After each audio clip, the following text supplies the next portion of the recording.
மகர ராசி அன்பர்கள் அனைவருக்கும் வணக்கம். இன்றைய பதிவில் ரொம்பவே ஒரு பயனுள்ள தகவல் தாங்க பார்க்க போகிறோம். இந்த பதிவு உங்கள் வாழ்க்கையில் உங்களை ஒரு நல்ல மாற்றத்திற்கு கூப்பிட்டு போகும் அப்படின்னே சொல்லலாங்க. இப்போது முதன்முறையாக நீங்கள் நம்ம சேனலை பார்க்குறீங்க அப்படின்னா மறக்காமல் சப்ஸ்கிரைப் பண்ணி வச்சுக்கோங்க. மகர ராசி அன்பர்களுக்கு முதல் விஷயம், வாழ்க்கையில் கர்மஸ்தானத்தை அதிபதியாக கொண்ட மகர ராசி அன்பர்களே, நகையை அடகு வைக்கிறது அப்படிங்கிறது கண்டிப்பாக உங்கள் வாழ்க்கையில் நடந்தே தீரும். வேலை அப்படின்னு ஒரு விஷயம் இல்லைன்னா அசிங்கம் அவமானங்கிறது உங்கள் வாழ்க்கையில் இருக்கும். அப்போது முடிஞ்ச வரைக்கும் நீங்கள் ஒரு வேலைக்கு போகிறதுக்கு ட்ரை பண்ணுங்கள். நீங்கள் வேலை இல்லாமல் சுய சம்பாத்தியம் இல்லாமல் இருந்தீங்க அப்படின்னா கண்டிப்பாக உங்களுக்கு மனதளவிலும் சரி சுற்றி இருக்கவங்களாலேயும் சரி சில நன்மைகள் ஏற்படுறதுல தடைகள் ஏற்பட வாய்ப்பு இருக்குங்க. மகர ராசியை பொறுத்த வரைக்கும் பார்த்தீங்கன்னா, எந்த உதவின்னு யார் கேட்டு வந்தாலுமே நம்ம கிட்ட 5 ரூபாய் இருக்கா இல்லையா, அடுத்த வேளை சாப்பாடு சாப்பிட நமக்கு வழி இருக்கா, அந்த சாப்பாடு டேஸ்டாக இருக்கா அப்படிங்கிற எந்த ஒரு சிந்தனையுமே இல்லாமல் உதவி கேட்டாங்க அப்படிங்கிற காரணத்துக்காக இக்கட்டான சூழ்நிலையில கூட உதவி செய்யக்கூடிய மனம் இருக்கிறவங்க தான் மகர ராசிக்காரங்க. மகர ராசிக்காரங்களுடைய நட்பும் ஆதரவும் உங்கள் வாழ்க்கையில் எந்த பிரச்சனையின் எல்லையிலையுமே கூட நீங்கள் வெற்றி பெறலாம். ஒருத்தர் சூசைட் பண்ணுற நிலைமையில இருக்காருனா கூட மகர ராசிக்காரங்களுடைய அட்வைஸை கேட்டாங்க அப்படின்னா அந்த சூசைட் போஸ்ட்பாண்ட் ஆகிடும். அந்த அளவுக்கு அடுத்தவங்களுக்கு மோட்டிவேஷ்னலாக இருக்கக்கூடியவங்க தன்னுடைய வாழ்க்கையில வேற யாராச்சும் மோட்டிவேஷனல் பண்ணுவாங்கன்னு சொல்லிட்டு நம்பி ஏமாந்து தோத்து போயிடுவாங்க. மகர ராசிக்காரங்க ஆணாக இருக்கட்டும் பெண்ணாக இருக்கட்டும் தன்னிடம் பேசுகிறாங்க. இப்போது ஒரு மகர ராசி ஆண் இருக்காங்க, ஒரு பெண் தன்னிக்கிட்ட க்ளோஸாக பழகுறாங்க அப்படின்னா இவங்க ஏன் நம்ம வாழ்க்கையில் தொடரக்கூடாதுன்னு யோசிப்பாங்க. அதே மாதிரி மகர ராசி பெண்கள் இவ்வளவு அன்பாக இருக்கும் நேயர் ஏன் நம்ம வாழ்க்கையில் தொடரக்கூடாது அப்படின்னு நினைப்பாங்க. யார் அன்பாக பழகுறாங்களோ அவங்க தான் தொடர்பை மீறி போயிடுவாங்க. இந்த தொடர்பு நிலைக்கும் சொல்லிட்டு பணத்தாலுமே சரி உடலாலுமே சரி மனதாலுமே சரி உண்மையாக இருந்தாலும் சரி அர்ப்பணிப்பாக இருந்தாலுமே சரி அனைத்தும் ஒரு நாள் பிரயோஜனம் இல்லாமல் போயிடுச்சு அப்படிங்கிற விஷயம் தெரிஞ்ச பிறகு இவங்களுடைய வலியும் வேதனையும் அதிகமாக இருக்கும். சமயோஜித புத்தி அப்படிங்கிறது ரொம்பவே அதிகமாக இருக்கும்.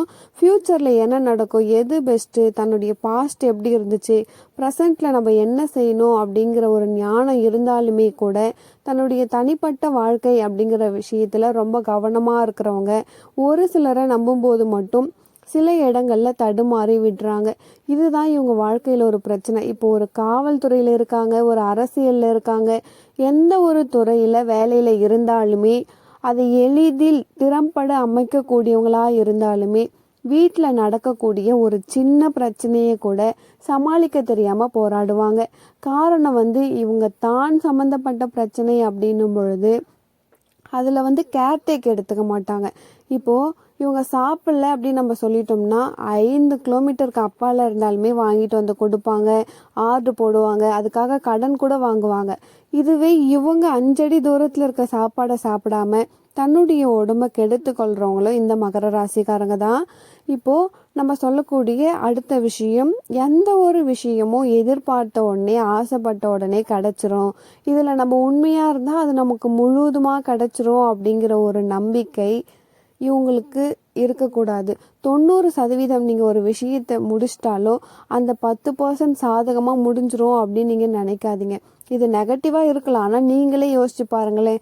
எந்த ஒரு விஷயமும் லேட்டாக தான் கிடைக்கும், எந்த ஒரு ஆசைப்பட்ட பொருளும் கிடைக்காம கூட போகலாம் அப்படிங்கிற சிந்தனையில் இருந்து பாருங்கள், உங்களுக்கு எல்லாமே கிடைக்கும். நீங்கள் ஒரு பிரியாணியை கூட நான் 2 மணிக்கு ஆர்டர் போடுறேன், அவன் 2 மணிக்கு வரானோ 3 மணிக்கு வரானோ, ஆனால் பிரியாணி ஆறிடும் அப்படிங்கிற நினைப்போடு இருங்க. பிரியாணி சந்தோஷமாக சாப்பிடுவீங்க.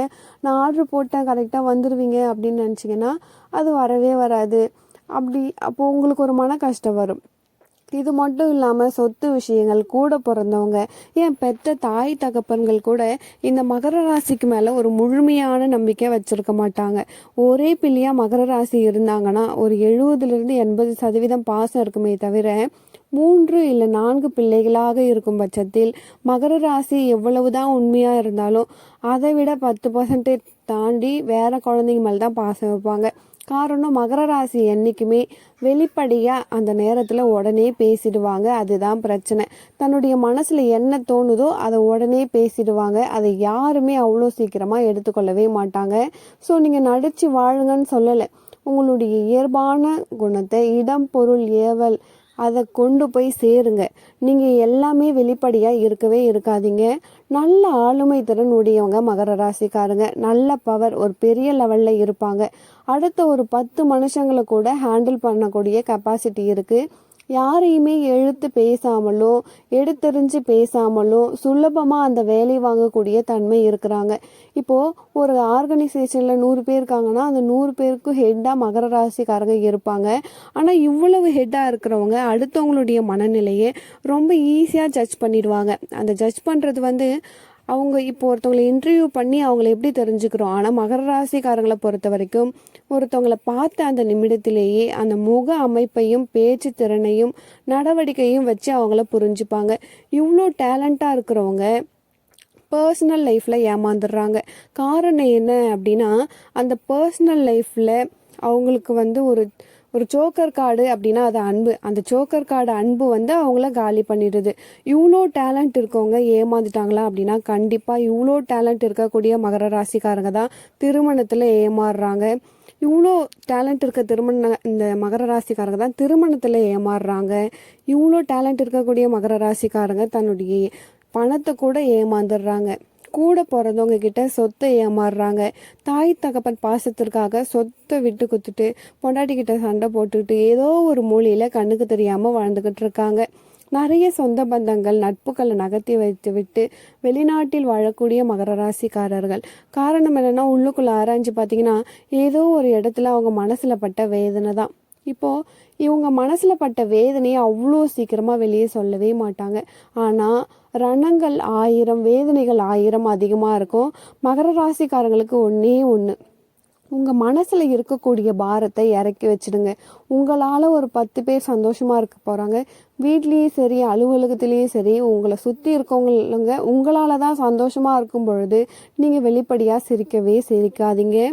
உள்ளுக்குள்ளே மனசார சிரிக்கிறதுக்கு என்ன வழி இருக்கோ அதுக்கான நடவடிக்கை எடுங்க. கண்டிப்பாக வாழ்க்கை நல்லாயிருக்கும். இப்போது நம்ம 3வது ஒரு விஷயம் சொல்ல போகிறோம். இது ரொம்ப ரொம்ப முக்கியமான விஷயம். இது திருவோணம் நட்சத்திரம், உத்திராடம் நட்சத்திரம், அவிட்டம் நட்சத்திரம் யாருக்கு வேணாலுமே பொருந்துங்க. உங்களுக்கு அதிபதிவன் சனி பகவானாக இருக்காருன்னு மட்டும் நினைக்காதீங்க. ஏன்னா இந்த கான்செப்டில் நம்ம ஏன் இவ்வளோ விஷயத்த சொல்லிக்கிட்டு இருக்கோம் அப்படின்னா, யார் என்ன சொன்னாலுமே சரி உங்களுடைய விடாமுயற்சியை மட்டும் விட்டுறாதீங்க. ஏன் நம்ம அடித்து சொல்கிறோம் அப்படின்னா, நிறைய ஸ்பீடு இருக்குது, நிறைய ஆழமான கருத்துக்களும் இருக்குது. நீங்கள் போராடிக்கிட்டே இருக்கீங்க. உங்களுக்கு பிடிச்சவங்க உங்களுக்கு தெரிஞ்சவங்க ஒரு சஜஷன் சொல்லுவாங்க, இது சரி வராதுன்னு வந்துடுவீங்க. ஆனால் 90 ஸ்டெப்பு 90% நீங்கள் முயற்சி செஞ்சுட்டு லாஸ்ட் 10% வேற யாரோ சொன்னாங்கன்னு சொல்லிட்டு விட்டுட்டு வந்துடுவீங்க. அரசாங்க தேர்வு கிடைக்கும் அப்படிங்கிற அமைப்பு இருக்கும். நீங்கள் வேற யாரோ ஒருத்தவங்க சொன்னாங்க கிடைக்கல அப்படின்னு வந்துடுவீங்க. இப்போ உங்களுக்கு ஒரு கால் லெட்டர் வந்திருக்கும், அந்த கொரியரை வாங்காமல் வீட்டில் சும்மா இருப்பீங்க. யாருடைய முடிவையும் உங்களுடைய வாழ்க்கையில் எடுத்து கொள்ளாதீங்க. அட்வைஸை வேணால் காதில் வாங்கிக்கோங்க, முடிவை நீங்கள் எடுங்க. ஏன்னா புதன் உங்களுக்கு 6ஆம் வீட்டு அதிபதியாக இருந்தாலுமே உங்களுடைய 9ஆம் வீட்டு அதிபதியும் புதன் அப்படிங்கிறத மறந்துடாதீங்க. உங்களுடைய முயற்சி கண்டிப்பாக என்றைக்குமே வெற்றியை தான் கொடுக்கும். என்ன கொஞ்சம் லேட் ஆனாலும் நீங்கள் தாங்க ராஜா. நீங்கள் லேட்டாக வரீங்க அப்படிங்கிறத யோசிக்காதீங்க. லேட்டஸ்ட்டாக மட்டும்தான் இருப்பீங்க.